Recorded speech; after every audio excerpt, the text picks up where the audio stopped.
우리 한국인을 힘들게 고문하는 것이 몇 가지가 있는데, 카페에 갔는데 와이파이를 안 준다는 것, 그리고 화장실에 스마트폰 못 가져가게 하는 것, 그리고 엘리베이터에 닫기 버튼을 없애는 것, 식후에 커피를 못 마시게 하는 것들이 있다고 합니다.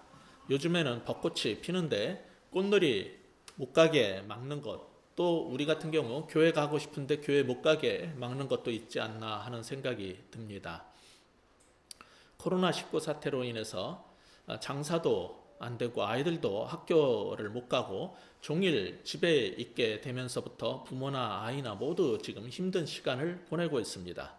겨우 근근히 버티던 중 생각 없이 나돌아다니는 그러한 확진자가 갑자기 우리 가게에 들르는 바람에 폐쇄 조치를 당하게 되면은 얼마나 그 사람들은 그 확진자가 왜 우리 가게를 온 거냐 원망스러울까요?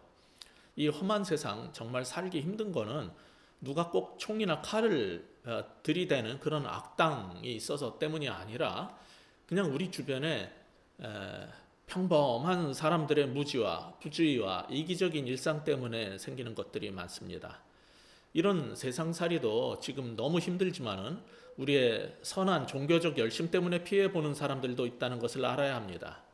최근 몇 주간 집단 감염을 막기 위해서 막바지 협조 요청에 대다수 교회들이 잘 참여했지만은 전광훈 교회를 비롯한 일부 중대형 규모의 교회들이 반발을 하고 예배를 강행함으로 말미암아 다시 확산 조짐을 보이자 국민들이 전체 기독교회에 대한 분노가 커지고 있는 것 같습니다.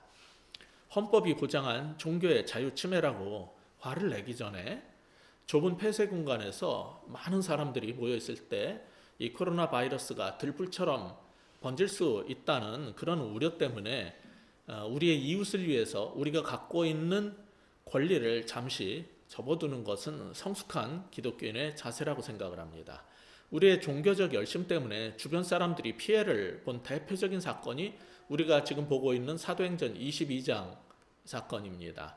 회심 전에 사도 바울의 하나님을 향한 극단적 종교적 열심 때문에 믿음으로 살던 그리스도인들이 잡혀가서 박해를 받았고, 무지한 유대인들의 하나님을 향한 열심 때문에 이제 회심 후에 하나님의 종으로 섬기던 사도 바울이 갖은 고초를 겪습니다.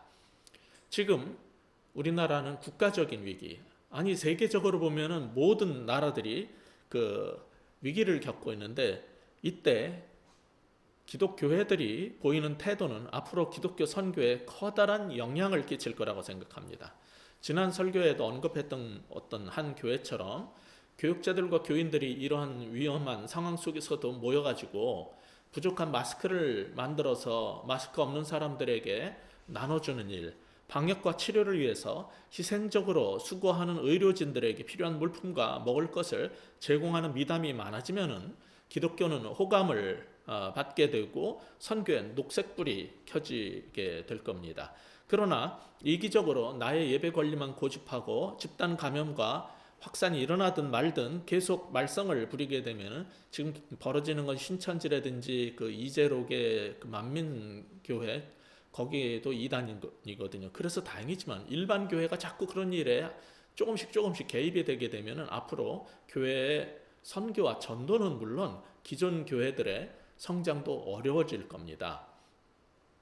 그러니까 이런 험한 세상에서 우리 믿는 사람이라고 면제되는 것도 아니니까 어떻게 행동해야 되는가를 우리는 잘 생각해 봐야 되겠죠. 코로나 바이러스가 굉장히 이 전염력이 강하다고 하는데, 그럴 때 믿음이 좋아가지고 우리 집 문 설주에다가 또는 대문에다가 성경 구절을 붙여 놓는다고 코로나 바이러스가 넘어가 줍니까? 그렇지 않습니다. 믿음으로 예배를 드릴 때는 하늘에서 청량한 공기가 내려오니 마스크 벗으라고 호통치던 어떤 강남 금식기도원의 어떤 목사 얘기를 보면은 같은 목사라서 정말 창피합니다. 아니, 그런 사람들도 보건 수칙을 어기면은 그 목사도 감염될 겁니다. 코로나19는 애굽에 보낸 하나님의 심판자가 아니기 때문입니다. 하나님이 보내신 이게 심판이라면은 문설주의 피를 보고 또 우리의 신앙을 보고 넘어가 주시겠지만은 이 변종 코로나 바이러스는 하나님이 보낸 심판자가 아니기 때문에 선한 신자도 심지어는 목사도 걸릴 수 있는 겁니다. 그러니까 우리는 험한 세상에서 믿음으로 산다는 게 뭔지 좀 잘 생각해 봐야 할 겁니다. 그냥 내 신념대로 내 신앙대로 그냥 행동하면 되는 게 아닙니다. 요번에 국민적 공분을 산 N번방 사건의 피해자 여성들 가운데 특히 미성년 여학생들이 있어요. 어쩌다가 그 애들이 그렇게 성적 학대에 시달리는 노예가 되었는지 전후 사정을 다 헤아리지도 못하면서 그 아이들 비난부터 하면은 안 됩니다. 다들 남의 일이라고 신경을 안 쓸 때 리셋이라는 단체 여성들, 특히 불꽃이라는 추적단의 두 여대생이 조사를 해가지고 경찰에 신고함으로써 이 사건이 알려지게 되었다고 합니다. 누군가가 그런 일을 했다가는 어려움을 당할 거라는 걸 다 아는데 그걸 감수하고 그걸 조사해서 세상에 알리는 이런 사람이 있기 때문에 이런 문제들이 하나씩 해결되는 거지, 그렇지 않으면 세상의 악은 계속 그대로 확장이 되고 나중에 우리 아들, 딸들이 피해를 보게 된다는 사실을 알아야 합니다. 우리는 그런 힘든 일을 해내는 사람들한테 그래서 박수를 보내야 하는 겁니다. 이 험한 세상에서 신앙을 갖고 믿음으로 산다는 것은 그저 그런 일 나한테는 안 닥치게 해주세요 기도하는 수준에서는 벗어나야 되는 겁니다. 그거보다는 우리 주변의 악에 우리가 조금 힘들어도 그것을 막는 일에 우리가 앞장서서 동참해야 되는 겁니다. 그냥 우리 주변에 벌어지는 일에 대해서 무심하게 나만 잘 살면 되고 나만 죄사함 받고 천당 가면 되는 게 아닙니다. 그렇게 살다가 이 험한 세상에서 우리가 힘든 일, 억울한 일 당하면은 그때 그냥 고소하면 되는 겁니까? 아니면 그때도 십자가 지는 셈 치고 그냥 당하고 기도하는 게 좋은 신앙입니까? 수많은 질문들이 우리의 마음속에 왔다 갔다 하지만은 적어도 그중 한 가지는 오늘 본문과 이 설교를 통해서 여러분이 답을 얻을 수 있기를 바랍니다. 오늘 본문 22절을 보면 사람들이 갑자기 소리를 지르면서 이러한 자는 세상에서 없애버려야 한다라고 난리를 치는 게 나옵니다. 도대체 왜 그랬을까요? 왜 고래고래 소리를 지르는 정도만이 아니라 23절에서 보듯이 옷을 벗어 던지고 티끌을 공중에 날리기까지 합니까? 이건 신성모독이다. 이건 정말 통탄할 일이다. 그런 거 아니겠습니까? 왜 그들이 그랬을까요? 그들도 나름의 이유가 있었던 겁니다. 사실 이런 행동은 광란이라는 말이 딱 어울리는 말인데 속된 말로 우리나라 사람들이 쓰는 말로 꼭지가 팍 돌았다, 뚜껑이 열렸다라는 그런 겁니다. 이것은 자기 통제가 안 돼서 미쳐 날뛰는 것을 말합니다. 요즘 어떤 일을 겪으면 미친 듯이 소리를 지르고 자기 통제가 안 돼가지고 날뛰는 사람들이 점점 늘어나고 있습니다. 그것은 단순히 자기 성질을 못 이겨서 순간적으로 이상 행동을 하는 것일 수도 있어요.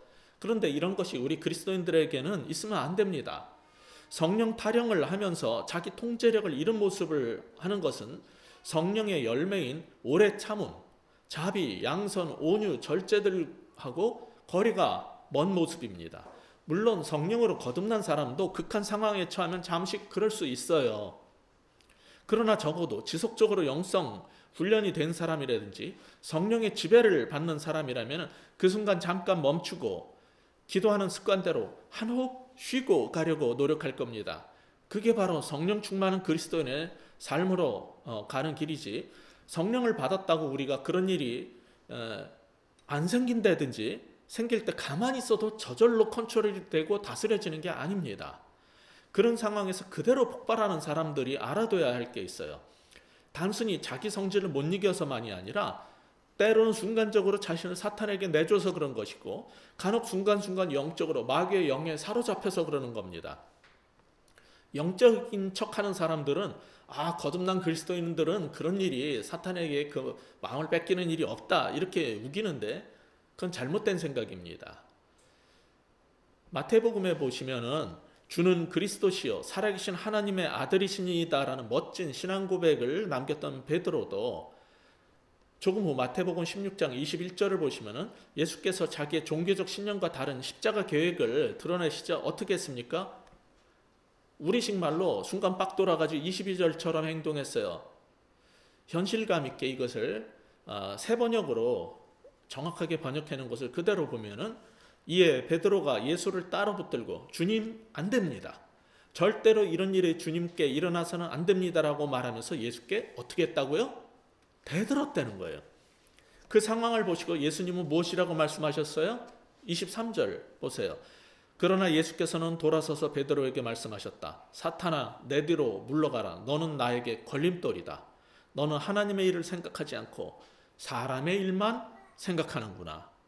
제 사도행전 강해 책 3권의 제목이 그래서 하나님의 생각, 사람의 생각 아닙니까? 역사상 가장 위대한 신앙 고백을 했던 베드로도 금방 이렇게 순간 사탄에 사로잡히는 행동을 할 수 있다는 점을 주목하시기 바랍니다. 그렇다고 베드로가 계속 사탄 들린 사람으로 살지는 않았어요. 예수님의 지도와 성령의 인도하심 가운데 계속 자신을 맡기고 그는 나날이 더욱 성숙한 주의 종으로 변해갑니다. 그러므로 우리 그리스도인도, 저 같은 목사도 영적 훈련을 통해서 우리가 열받을 때 내 생각대로 되지 않아서 화가 나는 순간 성령의 다스림 속에 자신을 밀어넣어서 성령의 지배를 받으려고 기도하면서 노력하는 게, 그게 성령 충만한 그리스도인의 삶인 것입니다. 교회 열심히 다니는 집사, 장로, 권사든 심지어 전도사, 목사도 다 똑같이 겪을 수 있는 일이기 때문에 우리가 다 알아둬야 됩니다. 성령의 열매 중 하나인 절제, 즉 셀프 컨트롤이 안 돼서 소리를 지르고 악을 쓰거나 물건을 부수거나 하는 경우가 발생하기도 하는데, 이렇게 순간 욱하는 것을 참지 못해가지고 상대편한테 상해를 입히거나 그게 안 되면은 자해를 하는 이상 행동을 하는 경우가 가끔 있습니다. 그럴 때 우리 마음이 잠시라도 마귀에게 지배당하도록 틈을 주지 않게 기도해야 합니다. 평상시 마음 훈련이 잘 된 사람은 그렇게 폭력적 행동은 하지 않지만은 계속 그 생각을 하다가 상대편이 어떤 잘못된 행동이나 말을 했을 거라는 생각이 들면은 그것을 계속 반출하고 또 생각하고 반복하다가 상대가 정말 그랬을 거라는 자기 확신에 빠지게 됩니다. 그래서 주변 사람들한테 그 사람이 이랬다라고 말을 하는데 그게 거짓일 수 있고 모함이 될 수도 있어요. 근데 계속 반복해서 말하다 보면 자기가 세뇌가 돼가지고 스스로 확신을 가져서 당당하게 말하기 시작합니다. 사실이 아니래도요. 그게 우리 인간들이 다 겪는 일이에요. 그리고 천천히 상대편을 혼내줄 궁리를 하고 상대편을 궁지에 몰게 만든다든가 피해를 줄 수 있는 어떤 모략을 짜는 사람도 있어요. 나를 힘들게 나한테 상처를 줘? 두고 봐라. 내가 갚아주마. 그런 마음 태도를 갖게 되는 거예요. 그들은 소리도 안 지르고 주먹질도 폭력도 행사하지 않지만은 조용히 안갚음을 하면서 상대편을 힘들게 만들어서 분풀이를 하려고 하는 건데, 이거 똑같은 비폭력이지만은 그것도 폭력입니다. 언어적 폭력이고 마음의 폭력이고 행동의 폭력입니다. 성령님은 우리를 그렇게 인도하시지 않습니다. 힘든 일 당할 때 속상한 마음을 우리는 하나님께 가지고 나서 탄원과 신원의 기도를 할 수 있습니다. 성경에는 그러한 기도가 많이 나오죠. 그리고 성경은 가르칩니다. 원수 갚는 것은 하나님께 맡기라는 겁니다. 그게 그리스도인의 바른 모습입니다. 상대를 힘들게 만들어서 괴롭히려고 궁리를 하는 것은 사탄한테 사로잡혀서 하는 행동이란 말입니다. 그러면서도 자신의 영적인 문제를 모르는 게 바로 사탄이 지배를 하고 있기 때문에 그러는 겁니다. 저는 그런 행동을 하는 사람들 중에 불신자가 아니라 평상시에 경건한 척하고 신앙생활하던 교인들 가운데서 많이 봤고 심지어 목사들 가운데서도 많이 봤어요. 그래서 우리는 기도해야 되는 겁니다. 참을 수 없을 만큼 화가 나고 분을 사귈 수 없기 때문에 기도를 해야 되는 겁니다. 좋은 상태에서는 누구나 기도할 수 있는데 안 합니다. 그러므로 분노로 날뛰거나 은근히 보복을 시도하는 것은 마귀적인 것이라는 것을 깨달아야지, 자신의 행동을 정당화하면서 이 모든 것이 상대편 때문이라고 상대에게만 잘못을 전가하는 그런 마귀짓을 우리는 버려야 합니다. 그러면서 어떻게 살아야 되겠습니까? 오늘 본문의 첫 번째 교훈입니다. 내 마음을 절제 못해 날뛰지 않게 해달라고 기도해야 되는 겁니다. 기억해 두십시오. 내 마음을 절제 못해서 날뛰지 않게 기도해야 되는 겁니다. 본문에서 유대인들이 그렇게 미친 듯이 날뛰는 반응을 한 것은 무엇 때문이었어요? 구체적인 실제적인 이유는 오늘 본문의 바로 앞에 21절 때문입니다. 성경 여러분 보십시오. 사도 바울과 하나님께서 나더러 또 이르시되 떠나가라 내가 너를 멀리 이방인에게로 보내리라 하셨느니라. 이 말을 했기 때문에 사람들이 화가 난 거예요.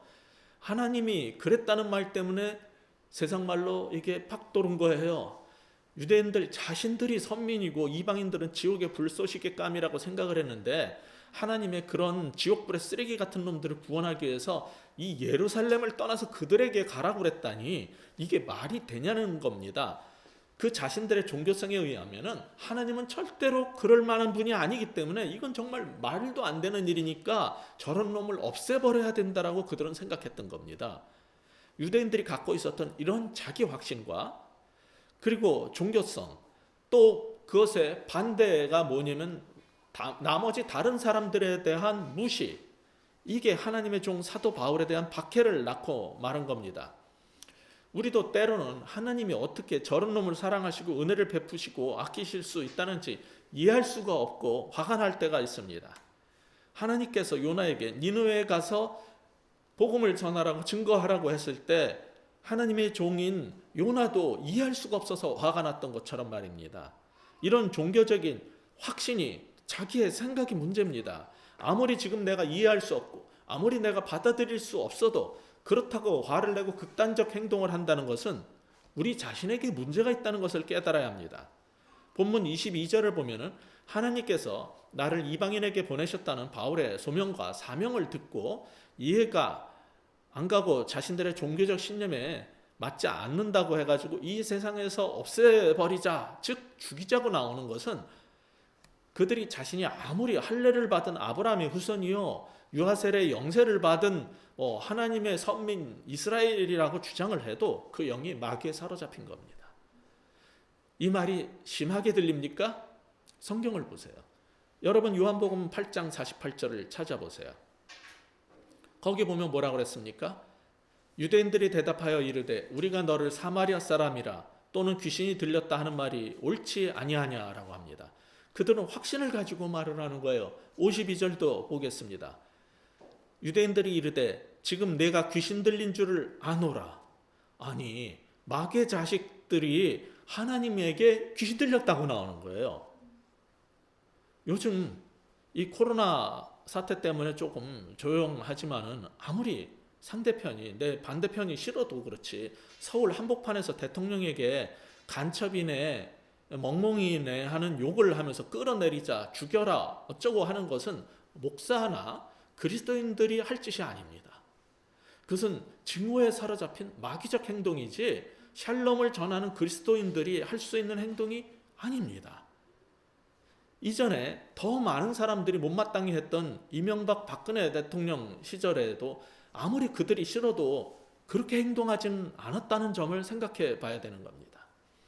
우리 그리스도인들은 할 수 있는 말에 범주가 있고 아무리 상대편이 싫어도 할 수 있는 행동에는 한계가 있는 겁니다. 신앙인이 아니라도 세상을 살 때에는 상식이 있고 예의가 있어야 하고 말하고 행동하는 데는 바운더리가 있어야 되는 겁니다. 그 바운더리 범주가 우리의 인격을 만들어주는 겁니다. 그 바운더리가 우리를 지켜주고 우리에게 품위를 주는 겁니다. 그 범주를 넘는 행동을 할 때 신앙인은 세상으로부터 그 신앙을 의심받게 되고 정치인은 그 진실성을 의심받게 되는 겁니다. 우리 주 예수님께서 당하셨던 일을 지금 본문에서 사도 바울은 똑같이 겪고 있는 겁니다. 험한 세상 속에서는 우리 그리스도인들도 똑같이 고난을 겪을 거라고 성경은 가르쳐주고 있습니다. 지금도 참되고 순수한 주의 종들은 세상령에 사로잡힌 종교인들에게 모함을 당하고 모독을 당하고 고난을 받고 있습니다. 이것은 주님께서 오실 때까지 우리가 이 땅에서 겪을 일이라는 것을 창세기부터 요한계시록까지 성경은 줄기차게 우리에게 일깨워주고 있습니다. 그러니까 험한 세상을 살아가야 할 우리 그리스도인들이요, 내 신앙과 종교적 신념에 사로잡히지 않게 기도해야 되는 겁니다. 이것이 두 번째 교훈입니다. 첫 번째 교훈은 내 마음을 절제 못해서 날뛰지 않게 해달라고 기도해야 된다고 그랬어요. 두 번째는 내 신앙과 종교적 신념에 사로잡히지 않게 우리는 항상 기도해야 합니다. 이런 종교인들의 행태를 보고 있던 이방인들, 즉 성전 수비대의 로마군 천부장은 24절에서 보듯 위험 상황을 막고자 바울을 요새로 빨리 데려가게 했습니다. 그러면서 왜 군중들이 저렇게 바울에 대해서 떠들고 날뛰는지 채찍질을 하더라도 신문을 해서 알아내라고 지시했습니다. 그것은 죄수를 기둥에 묶어놓고 뾰족한 금속이나 짐승뼈 같은 것이 달린 가죽줄로 그 채찍으로 사람을 후려치는 겁니다. 이거는 과거에 미국에서 흑인 노예들을 이렇게 백인들이 때렸던 거하고는 비교가 안 되는 겁니다. 그들은 그냥 가죽줄 채찍을 썼지만 로마 시대의 이 채찍질이라는 것은 그 끝에 달린 그 금속 덩어리나 뼈 조각 같은 것 때문에 채찍을 한번 맞으면 살 조각이 찢겨서 튀어 날아가고 피가 튀는 잔혹한 처벌로서 이걸 계속 당하면요 죽거나 끽해야 불구가 될 수 있는 위험한 처벌이었기 때문에 적어도 로마 시민들 자국민한테는 절대로 쓰지 않던 처형 방식입니다. 이거는 지금 이 채찍질을 당한다는 사도 바울이 죽을 수 있다는 얘기예요. 그래서 지금까지 한 번도 자신의 신분을 밝히지 않았던 바울이었지만은 이 문제는 상황이 다르기 때문에 신문을 담당하던 로마 백부장에게 25절을 보세요. 이처럼 죄를 확정하는 재판도 없이 로마 시민을 이렇게 채찍질 하는 것이 부당하다라는 사실을 알렸습니다. 그 말을 들은 백부장 깜짝 놀라가지고 26절 본문에서 보듯이 천부장에게 달려가서 아니 어쩌려고 이럽니까? 이 사람이 로마 시민인데 보니까 나중에 뒷감당을 어떻게 하시려고 이러십니까? 라고 물었어요. 천부장이 놀라가지고 바울에게 와서 27절처럼 내가 정말 로마 시민이냐라고 묻자 그렇다라고 대답을 했습니다. 게다가 이 천부장은 28절에 보듯이 클라우디오 그 황제 때 많은 뇌물을 주고 로마 시민권을 얻었기 때문에 이 사람의 이름이 23장 26절에 보면은 이 천부장의 이름이 클라우디오 뭐 이런 식으로 쓰이는 게 많아요. 이런 경우가 많아요. 많은 사람들이 돈 주고 해서 황제의 이름을 따는 게 영광이었어요. 근데 자신과 달리 바울은 출생부터 로마 시민권자라니 그 얘기는 그 부모님부터 로마 시민이었다는 얘기예요. 그러니까 급이 다른 거예요. 그래서 29절에 보듯이 그들이 당황했죠. 재판도 없이 로마 시민을 결박했고 채찍질을 하려고 했던 것은 그 당시에도 인권이 있고 법치 국가였기 때문에 불법이어서 고소를 당하면 곤란한 일이었어요. 그래서 우리가 22장 마지막 30절에서 보듯이 천부장은 급히 결박을 풀어주고 성전에서 이게 벌어진 사건이니까 분명히 유대교 종교 문제라고 추정이 되는 거예요. 그래서 그 제사장들하고 대제사장하고 공회를 소집해서 이 진상을 법적 절차에 따라서 파악하기 위한 자리에 바울을 세워줬어요. 이게 바로 법이 제공하는 보호를 받는 겁니다. 이 장면에서 우리는 질문을 갖게 돼요. 자, 이런 상황에서 거짓말을 하는 것도 아니고 그저 자신이 로마 시민이라는 사실을 밝히면서 정당한 법 절차를 요구하는 게 옳은가? 아니면은 그건 아니지. 그리스도인이 그것도 사도식이나 돼가지고 채찍질 하면은 그냥 당해주고 순교할 생각을 가지고 십자가를 져야지 하는 순교파가 옳은가? 그 두 가지 중에 어떤 것이 옳은가 하는 질문이 들 겁니다. 그리스도인으로서 그냥 채찍질을 당하면서 죽임당하는 십자가의 고난을 지는 것이 옳다고 생각하는 사람들은 신앙적 자기의의가 강한 사람들인데 사실 메시아 증후군의 메소키스트 자학증 환자들일 수도 있어요. 그들은 로마 시민의 권리에 따라서 사회의 법적 정의를 촉구하는 것은 신앙이 없는 짓이고 기도하면서 십자가를 지고 순교할 태도를 보이는 것만이 그리스도인의 삶이라고 생각을 합니다. 그런데 그렇게 구국일령으로 나왔네 뭐 내가 순교를 하겠다면서 소리치던 정광훈이 선거법 위반으로 구금되자 서울 한복판을 돌아다니면서 쩌렁쩌렁 소리치던 사람이 갑자기 걷지를 못하겠느니 서 있을 수가 없느니 하면서 기소 이틀 만에 보석 신청을 하지 않았습니까? 하나 당해보세요. 이런 일을 당할 때 자기가 순교를 하겠네 뭐 십자가를 지겠네 하는 게 그게 어떤 얘기인지 그 상황에 처해보지 않으면 모르는 겁니다. 근데 왜 그 사람들이 그런 메시아 증후군에 빠져가지고 그런 소리를 해대냐면은 신학적 분별력이 없어서 그러는 겁니다. 예수님께서 십자가에서 어린 양으로 하나님의 어린 양으로 아무 저항 없이 죽임 당한 것은 이 세상 어떤 누구도 우리 인류를 구원하기 위해서 대속적 죽음을 치를 수 있을 정도로 흠도 없고 점도 없는 순결한 어린 양인 사람이 없기 때문입니다. 예수님은 메시아이시기 때문에 십자가를 지신 거예요. 그런데 우리가 또 십자가를 져야 한다고 말한다면 그것은 예수님의 십자가에서의 대속적 죽음의 완전성을 무시하는 겁니다. 이제 우리가 억울한 일 당할 때 십자가를 져야 한다라고 해도 다른 누군가의 죄가 속함을 받는 게 아니에요. 예수님이 하신 일을 우리가 다시 해야 할 이유가 없습니다. 그러므로 우리는 십자가를 지겠다면서 억울하게 개죽음을 당할 필요가 없단 말입니다. 게다가 오늘 본문에서 사도 바울의 행동은 그냥 단지 신앙 없는 사람, 순교를 두려워하는 믿음 없는 행동이 아니에요. 이렇게 했기 때문에 그는 결국 로마 당국의 보호 속에서 나중에 로마까지 이렇게 이송이 돼가지고 재판을 받는 그 시간까지 4년이 넘는 시간 동안 주께서 주신 사명을 수행할 수 있었던 겁니다. 이게 하나님의 큰 그림이었어요. 영적인 척하는 인간의 생각하고 하나님의 생각은 이렇게 다른 겁니다. 우리는 무슨 소리야, 십자가를 지고 순교에 각오를 하고 살아야지 하지만 하나님은 그걸 원하신 게 아니었어요. 여러분도 자신만 영적인 채 하지 않았으면 좋겠습니다. 당장 내 신앙관과 다르다고 해도, 이해가 안 간다 해도 하나님의 큰 일을 수용하려고 기도를 해야지 다 이해하려고 드는 것만이 옳은 게 아닙니다. 그렇다고 사사건건 고소하고 모든 일을 법정으로 가져가고 같이 부딪혀서 싸우라는 말도 절대로 아닙니다. 이불 밖은 위험하다라는 말처럼 세상은 정말 너무 험합니다. 그렇다고 이불 속 교회에서 신자끼리만 지낼 수는 없는 겁니다. 어차피 우리의 그런 신앙생활 가운데 이 세상에서 살 때 우리는 험한 세상으로부터 고통과 어려움을 받게 돼 있어요. 그럴 때 내가 화난다고 다 사적으로 보복하고 갚으려고 든다거나 고소하려고 들지 마세요. 쉽게 판단해서 사람을 묻고 내가 임의로 채찍질하려고 들지 마세요. 그것은 심판자에게 맡겨야 됩니다.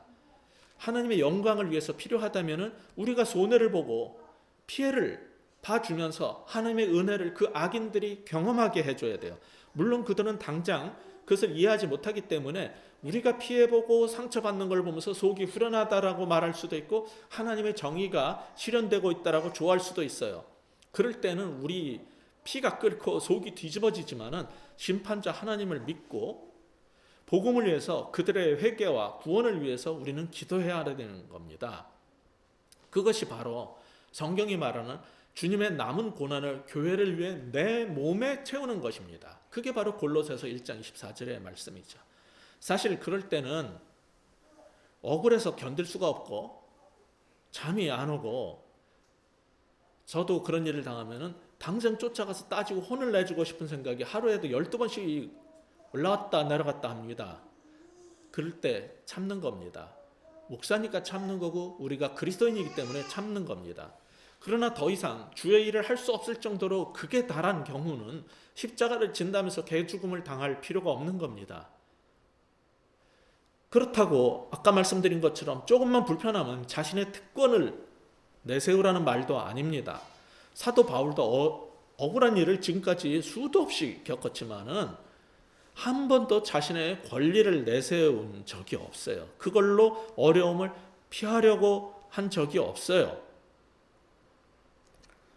우리 같으면은 힘든 일만 생기면은 너희들 내가 누군지 몰라? 그러면서 어디서 감히 막 이러고 나오면서 자기의 권리를, 특권을 주장을 하고 위기에서 빠져나오려고 이렇게 애를 쓰겠지만은 사도 바울은 그렇게 산 적이 없어요.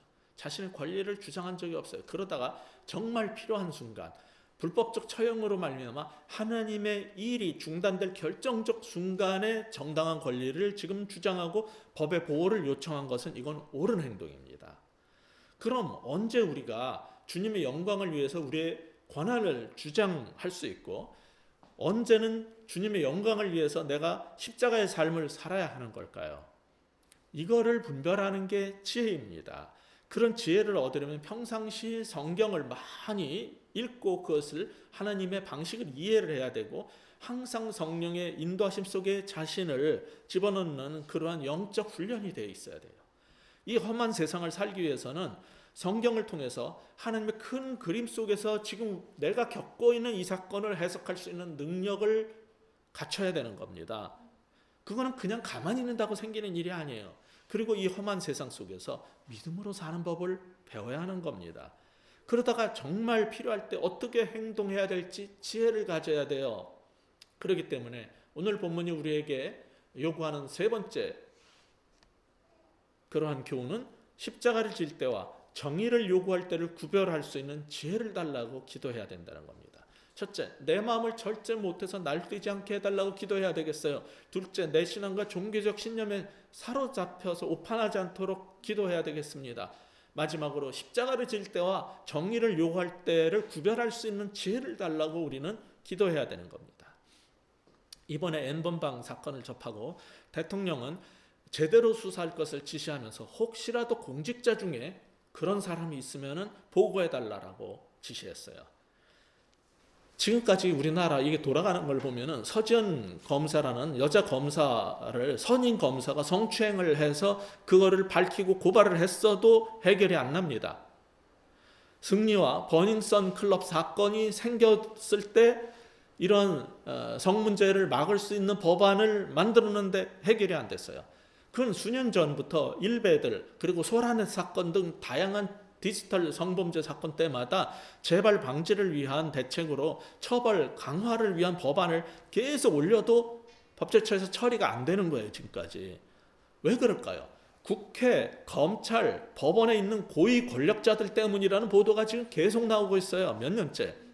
그게 만약에 사실이라면은 이렇게 강력한 처벌, 법안 통과를 꺼리는 이유는 뭐 때문일까요? 강력한 처벌 규정 제정을 불편해하는 사람은 어떤 사람들일까요?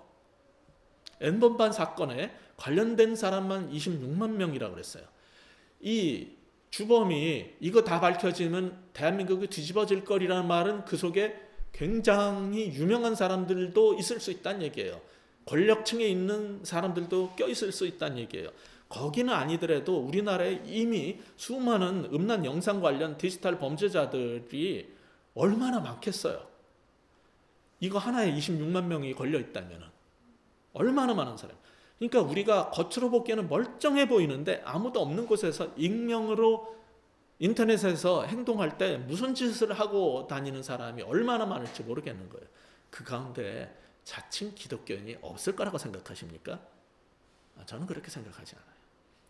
있다면은 대통령 말처럼 공직자가 있다면 분명히 밝혀라 한 것처럼 교회 안에 그런 사람들이 있다면은 분명히 밝히고 교계 지도자들은 엄중히 책임을 묻고 책망을 해야 될 겁니다.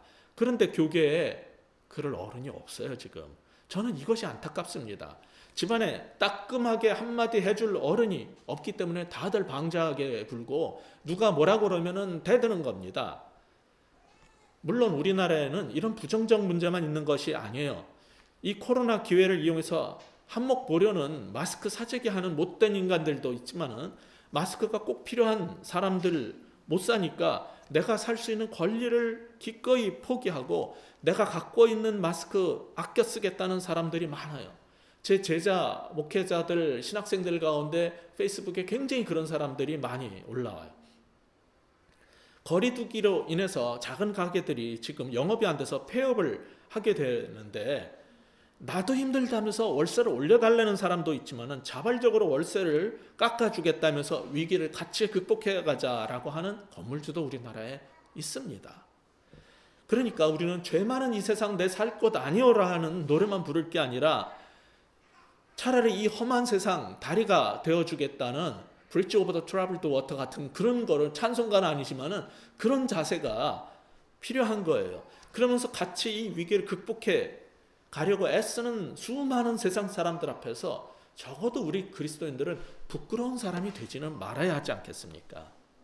그게 바로 이 험한 세상에서 믿음으로 사는 법입니다. 우리 모두 그런 사람 될 수 있기를 주의 이름으로 축원합니다. 기도하시겠습니다. 하나님 아버지, 믿음으로 산다는 게 갈수록 힘들어지고 갈수록 복잡해지고 있는 세상입니다. 분명히 나는 내가 아는 하나님과 내가 갖고 있는 신앙의 근거에서 이것이 옳다고 생각하고 화를 내고 분노를 하고 다른 사람을 처벌해야 한다고 말하지만은, 그로 말미암아 참된 하나님의 사람들이 고통을 겪고 교회가 어려움을 겪었던 일이 기독교 역사 2000년 동안 얼마나 많았는지 모릅니다.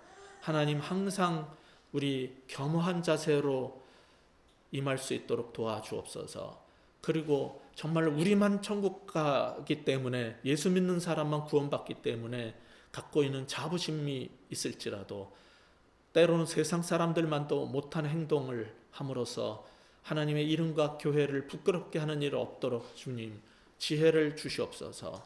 하나님, 우리의 신앙으로는 마땅히 우리가 십자가를 지고 순교의 자세로 살아야 될 것 같지만 왜 어떨 때에는 정말 법적인 데 호소를 해야 할 때도 있고 또 그런 일을 하는 것이 잘못된 것이 아닌 경우도 있다는지, 주님 그 사이에 옳고 그름이 무엇인지 오늘 본문을 통해서, 이 설교를 통해서 지혜롭게 구별할 수 있는 우리가 되게 하여 주옵소서. 하나님의 영광과 복음의 전파를 정말 막히면서까지 죽어야 될 이유는 없고, 그렇다고 우리의 권한만 주장하면서 뺀질이처럼 빠져나가려고 하는 얍삭한 사람으로 우리 기독교인들이 비춰주지 않게 도와주시옵소서. 험한 일, 힘든 일 당할 때 주의 영광과 복음을 위해서 양보하고 조금 희생을 당하더라도 주님을 위해서라면 기꺼이 감당해낼 수 있는 용기를 주옵소서. 그렇지 않다면 정말 복음의 위기가 온다면 어떠한 세상의 어려움이 우리를 몰아친다 할지라도 당당하게 일어설 수 있는 우리 그리스도인들 다 되도록 주님 인도하여 주시옵소서. 예수 그리스도 이름으로 간절히 기도하옵나이다.